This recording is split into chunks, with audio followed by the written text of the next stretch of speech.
What's up guys, thank you so much for watching इस पाठशाला। I am Arun Tiwari, welcome you all in today's video guys. आज का video 12th standard के साथ हम स्टार्ट कर रहे हैं फ्लेमिंगो बुक के first chapter the last lesson की समरी में आज आपको एक्सप्लेन करूंगा। चैप्टर में क्या है, इंपॉर्टेंट क्वेश्चंस क्या हैं, चैप्टर से हमें क्या सीखने को मिलता है, वो सब मैं आपको बताऊंगा।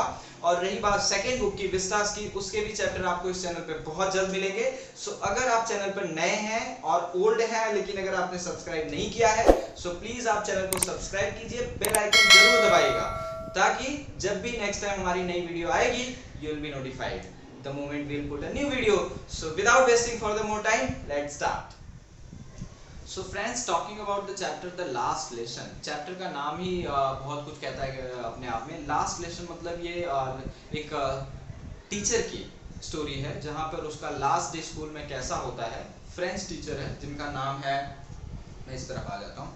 हमारी स्टोरी के जो दो प्रोटैगनिस्ट हैं, जो मेन कैरेक्टर हैं, वो है मिस्टर फ्रेंच जो कि एक स्टूडेंट है पढ़ने वाला स्कूल में, और मिस्टर हेमल हैं जो कि एक फ्रेंच टीचर हैं। लास्ट डे है उनका स्कूल में। स्टोरी के बारे में बात करें तो अल्फोंस डॉडिट जो कि एक फ्रेंच स्टोरी राइटर और शॉर्ट स्टोरी राइटर थे। ये स्टोरी उस समय की है बेसिकली जब प्रूशियन और फ्रेंच वॉर हुआ था। प्रूशियन में 3 कंट्रीज आते हैं, जर्मन, पोलैंड एंड ऑस्ट्रिया के कुछ कंट्रीज, ठीक है, कुछ पार्ट। सो उन लोगों की जब वॉर हुआ, प्रूशियन और फ्रेंच वॉर हुआ, तो उस टाइम पे प्रूशियन कंट्रीज डिफीटेड फ्रांस को उसने डिफीट किया। सो 2 डिस्ट्रिक्ट्स ऑफ फ्रांस के 2 डिस्ट्रिक्ट अल्सस एंड लॉरेन, ये 2 डिस्ट्रिक्ट थे जहां पर बर्लिन से ये ऑर्डर आया कि now German should be taught in the school instead of French. French की जगह यहाँ जर्मन लैंग्वेज पढ़ाई जानी चाहिए and it should be the main language. Okay, so Miss Hamel जो कि टीचर है, इनका लास्ट डे है स्कूल में। So how was the last day? Last day कैसा था? The people of the village, जिन्होंने अभी तक कुछ पढ़ाई नहीं की, आज तक वैल्यू नहीं समझी अपने लैंग्वेज की, कभी उसको मीन्स अपनी फ्रेंच लैंग्वेज को उन्होंने मदर टंग को अंडर एस्टिमेट किया, आज उनकी क्या सिचुएशन है लास्ट डे पे, ये पूरा मैसेज मिस्टर हेमल देते हैं। साथ ही साथ जो दूसरा मेन कैरेक्टर है फ्रेंच का, जो कि एक स्टूडेंट है जिसे पढ़ना बिल्कुल पसंद नहीं है, he doesn't like to study, उसको बिल्कुल पसंद नहीं है। वो हमेशा even the last day also he thought कि दिन कितना अच्छा है, चलो कहीं बाहर जाते हैं rather than going to the school, but फिर भी जाता है वो।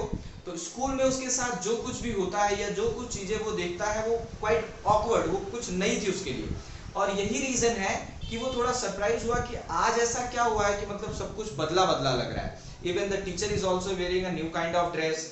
और जब वो क्लास में गया है तो उसने देखा जनरली क्लास में हमेशा एक चहल पहल रहती थी, people are shouting, children are shouting, बच्चे आवाज करते रहते थे, वो उसी में हमेशा लेट जाता था तो वो भी चला जाता था अंदर।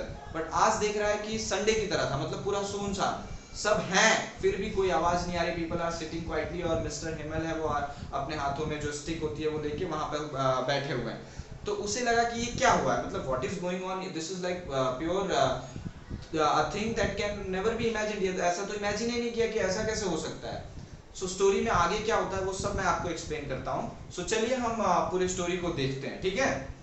जैसे कि आप देख सकते हैं मैंने यहाँ पे लिखा है, यहाँ पे आपको दिख रहा होगा आसानी से अपने मोबाइल और कंप्यूटर स्क्रीन पे कि 2 डिस्ट्रिक्ट अल्सस और लॉरेन जो कि प्रूशियन हैंड में चले गए, यानी उनकी पावर में चले गए थे। तो बर्लिन से ये ऑर्डर आया कि German language should be taught instead of French, French की जगह जर्मन लैंग्वेज पढ़ाई जानी चाहिए। तो ये हमारे 2 मेन कैरेक्टर है, फ्रेंच जो कि एक स्टूडेंट है और मिस्टर हेमल जो कि फ्रेंच टीचर है, ठीक है। क्योंकि अब उनकी लैंग्वेज चलेगी नहीं तो फिर उनका लास्ट डे स्कूल में, ठीक है। सो इस चैप्टर का एक्चुअली जो मैसेज है, 2 बेस है इस चैप्टर के। पहला, the value of mother tongue, हमारे अपने लैंग्वेज की कितनी वैल्यू है, ठीक है। We have to give value to every language, but जो अपनी हमारी मदर टंग होती है वो हमेशा हमें एक यूनाइट करके रखती, बांध के रखती है, जो इट इज आवर आइडेंटिटी, वो हमारी एक आइडेंटिटी है, ठीक है, that keeps us United and that gives us spirit, वो हमें अंदर से मोटिवेशन एंड स्ट्रेंथ आती है, नेशनलिज्म की एक फीलिंग आती है कि हमारे कंट्री लाइक फ्रांस के हैं तो French is our mother tongue, ठीक है, जर्मनी के हैं तो जर्मनिज्म। तो बट यहाँ के लोगों के साथ थोड़ा अजीब है क्योंकि यहाँ गांव के लोग जो थे वो थोड़े पढ़े लिखे नहीं थे, उन्होंने कभी लैंग्वेज की इंपॉर्टेंस को समझा ही नहीं। वैसा ही एक स्टूडेंट फ्रेंच भी है, उसे भी इतना ज्यादा इंटरेस्ट नहीं है पढ़ने में। सो पहला तो यही है कि importance of our mother tongue, हमारी जो मातृभाषा है उसका कितना हमारी लाइफ में इंपॉर्टेंस है, वो ऑथर ने इसमें बहुत अच्छे से बताया है। और दूसरा कि how the life changes after war, यहाँ पे Prussian people have now defeated France को उन्होंने हराया, तो now they are trying to rule over. आप किसी के बॉडी पे मतलब उसको फिजिकली आप ब्रूटली आप उसको डिस्क्रिमिनेट या परेशान कर सकते हैं, बट आप किसी के माइंड पे, किसी की थिंकिंग पे कैसे रूल ओवर कर सकते हो। सो वॉर जो है वो सिर्फ पॉलिटिकली या इकोनॉमिकली ही लॉस नहीं होता, ये पर्सनली लोगों के लिए बहुत बड़ा लॉस होता है। ये भी इस चैप्टर में बहुत क्लियरली ऑथर ने समझाया है। इसमें सबसे इंपॉर्टेंट जहां से चैप्टर शुरू होता है, सो फर्स्ट डे, मतलब it's an open day, sunny day है, अच्छा दिन है। जो मिस्टर फ्रेंड्स है, he is quite just like regular, school के लिए लेट हो चुके हैं, स्कूल जा रहे हैं, तो रास्ते में उनको बुलेटिन बोर्ड पे कुछ भीड़ दिखाई देती है। जब बुलेटिन बोर्ड पे उनको भीड़ दिखाई देती है तो वो थोड़े सरप्राइज होते हैं, क्योंकि वो जो बुलेटिन बोर्ड है वो अक्सर वहां पे सिटी की, मतलब डिस्ट्रिक्ट की सारी जो खराब बैड न्यूज होती थी ना, यानी कुछ खराब इन द सेंस कुछ गलत, या किसी का एक्सीडेंट हो जाए या कुछ भी मतलब बैड न्यूज होती थी, वो उस बुलेटिन पे होती थी। और इतनी भीड़ देख के वो थोड़ा सरप्राइज हो गया कि ना why so many people are gathering over there, मतलब इतने लोग यहाँ क्यों इकट्ठे हैं। बट ही इग्नोर्ड और वो स्कूल चला जाता है। इवन बीच में उसको कुछ लोग सार्कास्टिक वे में बोलते भी हैं, don't worry you will go to school and you will reach it, आप तो पहुंच ही जाओगे, क्योंकि वो जनरली हमेशा ही लेट होता है, रेगुलरली लेट जाता है, आज भी वो लेट ही जा रहा है, उसे डर लग रहा है। क्यों? आज वो स्कूल जाने से भी इसलिए डर रहा है, वो चाहता है कहीं और चला जाऊं, क्योंकि मिस्टर हेमल ने उसको पार्टिसिपल टॉपिक प्रिपेयर करने के लिए होमवर्क में दिया और उसने प्रिपेयर नहीं किया है एज यूजुअल, क्योंकि उसको अभी तक फ्रेंच पूरी तरह आती नहीं, अपनी ही मदर टंग नहीं आती, ठीक है। सो हुआ क्या कि स्कूल वो जा रहा है, उसने टाउन हॉल का जो नोटिस बोर्ड है, बुलेटिन बोर्ड, वहां पे देखा बहुत भीड़ लगी है, तो वो थोड़ा सरप्राइज हुआ क्योंकि ये उसे अजीब लगा। और जैसे ही वो स्कूल में गया तो ही वाज अगेन शॉक्ड, फिर से वो शॉक हो गया, because he saw people, the kids or all the people are sitting so quietly. he was surprised कि आज संडे तो नहीं है, कि मतलब इतनी शांति तो संडे को होती है जब स्कूल में कोई नहीं होता। everybody is there still, so much of silence, सब शांति से बैठे हुए हैं। लोग डेली क्या होता था, वो इसका फायदा उठाता था कि डेली आवाज होती थी, भीड़ रहती थी, तो उस भीड़ में आवाज में वो लेट से अंदर चला जाता था, बच जाता था। आज वो डर गया कि सब शांति से बैठे हुए हैं, और उसने मिस्टर हेमल को भी देखा, वो भी अपनी चेयर पे बैठे हुए, तो वो थोड़ा डर गया, अब ना अब तो मैं पकड़ा जाऊंगा, ठीक है। लेकिन जैसे ही वो क्लास के सामने जाता है, सरप्राइज हो जाता है जब मिस्टर हेमल कहते हैं कि आओ आओ फ्रेंड्स, हम आपके बिना ही क्लास स्टार्ट करने वाले थे। तो वो सरप्राइज हो जाता है कि ये हो क्या रहा है, मतलब ये टीचर जो मुझे हमेशा पनिशमेंट देते थे, आज इनके टोन बदले बदले कैसे लग रहे हैं।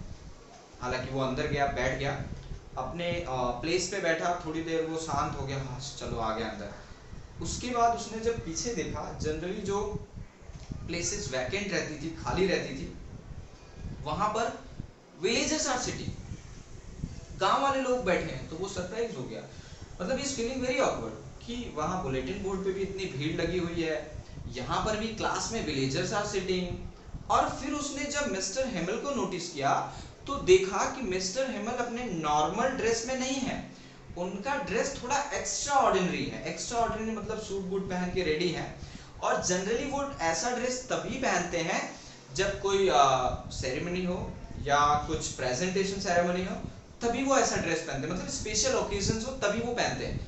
आज उन्होंने पहना है, तब उसे लग रहा है अच्छा कुछ ना कुछ प्रॉब्लम है, that is why people were gathered over there. और यही रीजन है कि ये पीछे गांव वाले भी इसीलिए बैठे हुए हैं, तो इसलिए वो थोड़ा सरप्राइज हुआ पहले, ठीक है।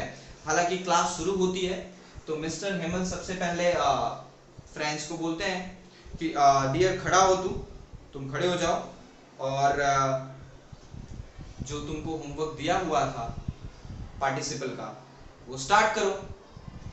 वो क्या स्टार्ट करे, उसका तो कुछ प्रिपेयर ही नहीं है। अब वो डर गया कि अब मैं क्या करूं, क्योंकि मिस्टर हेमल तो now he is going to punish me and I have not prepared, मैंने तो कुछ प्रिपेयर ही नहीं किया। बिकॉज लेकिन जब उसने रिस्पॉन्स सुना मिस्टर हेमल का तो वो शॉक हो गया पूरी तरह से। उनका रिस्पॉन्स टोटली अपोजिट था नेचुरल डेज, मतलब बाकी के दिनों में नॉर्मली जो होता था उससे एकदम अपोजिट रिस्पॉन्स आया। तो वो थोड़ा सरप्राइज हुआ कि ये हो क्या रहा है आज, ओके। क्योंकि उसे फ्रेंच आता नहीं था तो पार्टिसिपल जो टॉपिक था वो कर ही नहीं पाया, ठीक है। तो मिस्टर हेमल का जो रिस्पॉन्स आया वो एकदम ही अनएक्सपेक्टेड था फ्रेंच के लिए, ठीक है। क्या कहते हैं मिस्टर फ्रेंच, कहते हैं कि लोग बहुत सीरियस बैठे हुए हैं, तो मिस्टर फ्रेंच उसको कहते हैं कि डोंट वरी, इट्स नेचुरल है, तुम्हें अगर नहीं आ रहा है, टू रीजंस आर देयर, दो रीजन है। एक पहला reason, because we have never given value to our language, हमने कभी भी अपनी लैंग्वेज को इतनी वैल्यू दी ही नहीं, पहली चीज। That is the reason villagers are city, ये लोग भी इसीलिए बैठे क्योंकि इन्होंने भी आज तक समझा नहीं कि फ्रेंच इतनी इंपॉर्टेंट है हमारे लिए। दूसरी, तुम्हारे ना पढ़ने में उसमें बहुत बड़ा रोल मेरा भी है, क्योंकि मैं ही तुम्हें हर रोज कहता था जब तुम नहीं पढ़ते थे, तो मैं बोलता था जाओ मेरे फ्लावर्स में वाटर पानी देकर आ जाओ, ये मेरी भी गलती है एज अ टीचर। सो दो रीजन है, एक तो आप खुद हो, आप लोग सब हैं जिन लोगों ने फ्रेंच को कभी इतनी वैल्यू नहीं दी, अपनी मदर टंग को। दूसरा, मैं खुद रिस्पॉन्सिबल हूँ फ्रेंच तुम्हारे लिए, बिकॉज मैं ही वो था जो तुम्हें जब तुम नहीं पढ़ते थे तो मैं तुम्हें दूसरे कामों में लगा देता था, तो ये मेरा भी फेलियर है, ठीक है। और क्या कहते हैं, फ्रेंच पूरी तरह से शॉक हो गया कि मतलब आज ये मिस्टर हेमल के एक मतलब नया ही फेस कहां से निकल के आया, ये तो पूरी तरह से सरप्राइजिंग है, और उसने ये एक्सपेक्ट ही नहीं किया था। तो वही अब धीरे धीरे उसका थॉट चेंज हो रहा है कि ये हो क्या रहा है। फिर उसने देखा, जब वो आ रहा था तब उसे रियलाइज हुआ कि जब मैं स्कूल के लिए आ रहा था तो जर्मन सोल्जर्स वर पेट्रोलिंग, वो आ जा रहे थे, कुछ ना कुछ तो प्रॉब्लम है, बिकॉज तभी ये विलेजर्स वहां बुलेटिन बोर्ड, अब वो सारी चीजों को जोड़ने की कोशिश कर रहा है और कंक्लूजन पे आ रहा है, ठीक है। तो मिस्टर हेमल ने जब उसको कहा पार्टिसिपल के लिए तो नहीं कर पाया। सो हेमल ने तो मिस्टर हेमल जो थे उन्होंने कहा कि जर्मन अब हो क्या रहा है। जब उन्होंने दो रीजन दिए तो पहले रीजन में उन्होंने क्लियरली बोला कि because you people have not given value to your own language, so when German people will come here and they will see you, जब वो लोग आपको देखेंगे कि people of France do not know their own language, इनको अपने ही देश की लैंग्वेज नहीं आती, तो they will make fun of you, वो आपका मजाक बनाएंगे। विलेजर्स, बाकी के लोग यहाँ जो बैठे हैं जिन्होंने कभी भी आज तक इतनी वैल्यू अपनी लैंग्वेज को नहीं दी, जब ये जर्मन सोल्जर्स और जर्मन लोग देखेंगे तो of course they will make fun of you, आप सबका मजाक उड़ाएंगे, क्योंकि आपने खुद अपनी मदर टंग को मजाक बना लिया, बिकॉज यू अंडर एस्टिमेटेड, आपने कभी समझा ही नहीं कि ये हमारे लिए जरूरी है। क्यों? क्योंकि ये लैंग्वेज जो है, अपने ही देश में आप रहोगे और आप अपनी ही लैंग्वेज बोल और पढ़ नहीं सकोगे आज के बाद, ओके। सो आगे क्या बोलते हैं कि and he told that, French को उन्होंने कहा कि दिस इज द प्रॉब्लम, यही प्रॉब्लम है, we don't learn our own language properly, हमने अपनी ही लैंग्वेज को सही से नहीं पढ़ा है। और उसने, जैसे मैंने कहा, उन्होंने ये भी कहा फ्रेंच कि तुम्हारे ना पढ़ने में बहुत बड़ा रोल मेरा भी है, क्योंकि मैं ही रिस्पॉन्सिबल था, जब तुम नहीं पढ़ते थे तो मैं तुम्हें और काम में लगा देता था, ठीक है। तो उन्होंने एडवाइस भी दी लोगों को, गांव वालों को, कि we should always give value to our own language, हमें अपनी लैंग्वेज को हमेशा वैल्यू देनी चाहिए, क्योंकि ये वो चीज है जो हमें यूनाइट करके रखती है, ये वो चीज है जो हमें फ्रेंच बनाती है, ये वो चीज है जो हमें हमारे देश, हमारे लोगों के साथ जोड़ के रखती है। आज क्या हो रहा है, आप अपने ही, आज के बाद इन योर ओन कंट्री, अपने ही देश में आप अपनी लैंग्वेज बोल नहीं पाओगे, you will be restricted to speak your own mother tongue, अपनी ही मदर टंग नहीं बोल पाओगे, ठीक है। So he found that Mister Hamel was, अब क्या हुआ, फ्रेंच का थोड़ा जो अभी तक क्या था, फ्रेंच थोड़ा लाइक नहीं करता था मिस्टर हेमल को, क्योंकि मिस्टर हेमल थे वो फ्रेंच के टीचर थे और उसे फ्रेंच आती नहीं थी, तो generally student do not like such lecture जो उन्हें समझ नहीं आया, उन्हें आता ना हो। आज का जब उन्होंने फ्रेंच मिस्टर हेमल का थॉट देखा तो वो पूरी तरह से सरप्राइज हो गया। अब उसकी जो थॉट प्रोसेस, जो उसकी थिंकिंग थी मिस्टर हेमल के बारे में, चेंज होने लगी। मिस्टर हेमल ने क्लास स्टार्ट किया, पार्टिसिपल टॉपिक के बाद अगला टॉपिक ग्रामर का आया। उन्होंने एज यूजुअल गांव वालों को कहा कि चलो आज मेरी लास्ट क्लास है, आज एक बार और पढ़ लेते हैं। जितनी भी एनर्जी, फ्रेंच का तो ऐसा कहना है चैप्टर में कि उन्होंने आज से पहले मिस्टर हेमल को इतना अच्छा पढ़ाते हुए देखा ही नहीं था।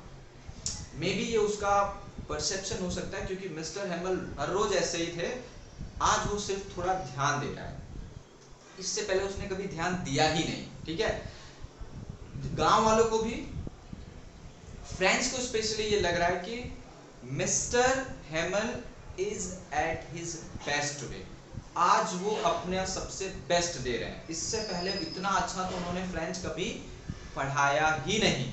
ठीक है, और क्या कहते हैं, वो शॉक्ड हो गया जब उन्होंने वो फ्रेंच ने मिस्टर हेमल का रिस्पॉन्स और उनका पढ़ाने का तरीका, he was quite emotional also on that day, थोड़ा इमोशनल थे। और उनके इस स्टेटमेंट के बाद जो बाकी लोग थे वो लोग भी बहुत इमोशनल हो गए। उन्हें भी रियलाइज हुआ कि of course we have committed the mistake, हमने ये मिस्टेक तो की है कि हमने अपनी ही लैंग्वेज को इतनी ज़्यादा वैल्यू नहीं दी है। सडनली क्लास में बैठा था, फ्रेंच की नज़र कुछ जो है पिजन्स के ऊपर जाती, कबूतरों के ऊपर, और कबूतर जो आवाज़ निकालते हैं वो अपनी आवाज़ निकालते हैं और उड़ के चले जाते हैं। वेल यहाँ पे उन पिजन्स को फ्रीडम के रूप में सिंबल किया है, मतलब they are the animals and birds, ये बर्ड एनिमल्स को अपनी फ्रीडम है अपनी लैंग्वेज की, इनके ऊपर कोई प्रेशर नहीं है। बट क्या हमारे पास इतनी पावर रहेगी आज के बाद कि हमारे ऊपर भी कोई प्रेशर नहीं रहेगा, हम अपनी मदर टंग बोल पाएंगे? नहीं, हमारे ऊपर ऑफ कोर्स प्रेशर रहेगा, हम अपनी ही लैंग्वेज नहीं बोल पाएंगे। ये स्टेटमेंट बहुत अच्छे से चैप्टर में इंक्लूड किया गया है, राइटर ने बहुत क्लियरली एक्सप्लेन किया है उस पिजन के थ्रू कि that pigeons are having their own language, अपनी लैंग्वेज, अपनी फ्रीडम है जिसका वो पूरी तरह से यूज करते हैं, अपनी लैंग्वेज बोलते हैं, उनको किसी से पूछने की जरूरत नहीं है, वो सीखें। लेकिन हमने आज तक नहीं किया, हमने अपनी लैंग्वेज को कभी भी वैल्यू नहीं दी, और यही रीजन है कि आज के बाद हम अपनी लैंग्वेज कभी बोल भी नहीं पाएंगे। ठीक है, मिस्टर हेमल जो थे उन्होंने फ्रेंड से पूछा, जो मैंने कहा आपसे रिसाइट के लिए वो नहीं कर पाया। देन उसने कहा कि उसे लगा, he told friends that this is the problem, that हमने कभी अपनी वैल्यू नहीं दी, and that is the reason friends tells that कि that was his last lesson. यही चीज है, क्योंकि ये last, this was the last lecture taken by Mister French, क्योंकि इसके बाद वो कोई लेक्चर लेने वाले नहीं हैं, क्योंकि आज के बाद वो स्कूल में नहीं होंगे। वो स्कूल जिसको उन्होंने इतने सालों से अपनी मेहनत से बनाया, अब वो उन लोगों के लिए नहीं, अब उनके लिए नहीं है। कल से वो यहाँ नहीं होंगे, कल से जर्मन लोग आएंगे, जर्मन लैंग्वेज सिखाई जाएगी, कहीं पर भी अब फ्रेंच नहीं पढ़ाया जाएगा। फ्रेंच जिसको आज तक कभी भी मिस्टर हेमल का एक भी लेक्चर समझ नहीं आया था, उसको फ्रेंच तक समझ नहीं आई, अब उसे रियलाइज हुआ कि now I have to learn German. और फ्रेंच तो फिर भी मेरी अपनी मदर टंग थी, जर्मन तो मेरी लैंग्वेज ही नहीं है। जब मैं फ्रेंच नहीं सीख पाया तो जर्मन कहाँ से सीखूंगा? I think that could be the reason why he like Mister Hamel's lecture on that day, that he was on his best. Mister Hamel ने पूरी तरह से अपना लेक्चर डिलीवर किया, सब कुछ पढ़ाया, ही वॉज वेरी इमोशनल, इसलिए उन्होंने बोर्ड की साइड करके सारी चीज़ें बोर्ड पे एक्सप्लेन की। गांव वाले भी बहुत सैड थे, बहुत इमोशनल थे, इसलिए वो शांति से बैठ के सुन रहे थे। कुछ भी नोबडी वाज सेइंग एनीथिंग, कोई कुछ नहीं बोल रहा था। जैसा कि मैंने कहा, जो उसमें पिजन वाला जो पार्ट आता है वो बहुत ही इंपॉर्टेंट पार्ट है स्टोरी का, इससे रिलेटेड क्वेश्चंस भी बहुत बार पूछे जाते हैं। That pigeon is being used in this chapter as a part of symbol of freedom, कि इन pigeons को कोई बंदिश नहीं है, बट कल से ही आप लोगों पे अपने ही देश में बंदिशें आ जाएंगी, जहां पर आप अपनी ही लैंग्वेज नहीं बोल पाओगे। You will not be allowed to learn, you will not be allowed to speak your own language, अपनी ही लैंग्वेज नहीं बोल पाओगे। So this is what, that is why मेरा जो स्टूडेंट फ्रेंड्स हैं उन्होंने कहा कि ये मेरा लास्ट लेसन है, और इतना अच्छा मिस्टर हेमल मुझे कभी लगा ही नहीं कि उन्होंने पढ़ाया। उन्होंने हेमल को जिस तरीके से बुलाया अपने पास और सिंपली कहा कि dear it's not your fault, इसमें तुम्हारी कहीं पर भी गलती नहीं है। अगर तुम फ्रेंच नहीं पढ़ पाए तो उसमें बहुत बड़ा जो फॉल्ट है वो मेरा भी है, क्योंकि मैं ही था जिसने तुमको, जब तुम नहीं पढ़ते थे तो मैं तुम्हें बार बार दूसरे कामों में लगा देता था। लेकिन कल से सिचुएशन बदलेगी। He was supposed to cry, उनकी आंखें भरी हुई थी बट वो कुछ बोल नहीं पा रहे थे। लेक्चर पूरा हुआ as usual, like normal teachers are not very expressive, मतलब इन टर्म्स ऑफ इमोशंस में इतने एक्सप्रेसिव नहीं होते, वो कंट्रोल करते हैं। यहाँ पर मिस्टर हेमल भी वैसे ही थे, बहुत कुछ कहना चाहते थे बट कुछ नहीं कहा उन्होंने। सब कुछ अपने लेक्चर में उन्होंने जितना भी हो सकता था अपना बेस्ट दिया, और लेक्चर जब पूरा हुआ तो उन्होंने बोर्ड पे सिर्फ एक चीज लिखी, वो लाइन था, फ्रेंच में लिखा, इंग्लिश में यहाँ पे ट्रांसलेशन दिया है, लॉन्ग लिव फ्रांस, कि फ्रांस हमेशा जीवित रहे, जिंदा रहे। क्यों? क्योंकि आज के बाद से हम अपने ही देश में गुलाम हो जाएंगे ना। और यही चीज़ वो मैसेज गांव वालों को भी देते हैं। और अब गांव वालों को रियलाइज हुआ कि what mistake we have done, इतने सालों तक हमने अपनी ही लैंग्वेज को अंडर एस्टिमेट करके कितनी बड़ी मिस्टेक की है। ये सिर्फ बात लैंग्वेज की नहीं है, this is a part of unity. He just जैसे ही लेक्चर पूरा हुआ तो वो साइड में खड़े हुए और उन्होंने ऐसे इशारा किया कि मतलब क्लास पूरा हो गया, जाइए। कुछ नहीं, बस उन्होंने एक ही स्टेटमेंट लिखा, लॉन्ग लिव फ्रांस, और सब धीरे धीरे एक एक करके निकल गए क्लास से। सो इसीलिए इस चैप्टर का नाम लास्ट लेसन लिखा गया है। दो मेन कैरेक्टर जो प्रोटोगनिस्ट हैं वो है मिस्टर फ्रांस जो कि स्टूडेंट हैं और मिस्टर हैमल जो टीचर हैं। इस स्टोरी के बाद हमें दो चीज़ें मैंने कहा बहुत क्लियरली समझ में आती हैं। एक, when you will be ruled by someone where your own freedom will be taken, then we will realize the value of our freedom, तभी हमें पता चलेगी। वॉर हुआ, प्रूशियन और फ्रेंच वॉर हुआ, जहाँ पे प्रूशियन पीपल डिफीटेड फ्रेंच, दो डिस्ट्रिक्ट उसके एल्सेस और लॉरेन चले गए। लोग जो थे वहाँ पर इतनी वैल्यू उन्होंने फ्रेंच को दी ही नहीं, फ्रेंच लैंग्वेज को नहीं पढ़ा कभी भी, आज उनको वो रियलाइज हो रहा है। दूसरा, language is just a symbol. कभी भी किसी भी कंट्री पे अगर कोई प्रॉब्लम आए, the people if they are united, भाषा जो होती है, लैंग्वेज होती है, वो बांध के रखती है। If you go wherever in the world, if you are an Indian, so जो आपकी मदर टंग होगी, आप किसी भी जो भी आपकी लैंग्वेज हो, गुजराती, मराठी और हिंदी या जो भी Punjabi and all that, any language, वो आपका पावर है, आपके लोगों को जोड़ के रखता है। सो ये लेसन हमें ये सिखाता है, ठीक है। So we have completed this chapter, complete कर दिया इस चैप्टर में, इससे ज़्यादा और कुछ नहीं है। फिर भी अगर कोई डाउट रह जाता है, आपको चैप्टर में नहीं समझ में आया, तो do right me in the comment section. आपको नेक्स्ट वीडियो में मैं मिलूंगा, तब तक के लिए अपना ध्यान रखिए, आसपास साफ सफाई रखिए। अब तो काफ़ी छूट छाट में मिल गई है, आप बाहर भी जा सकते हैं, बट ध्यान रखिए, जितना हो सके घरों में रहिए। Bye bye, take care.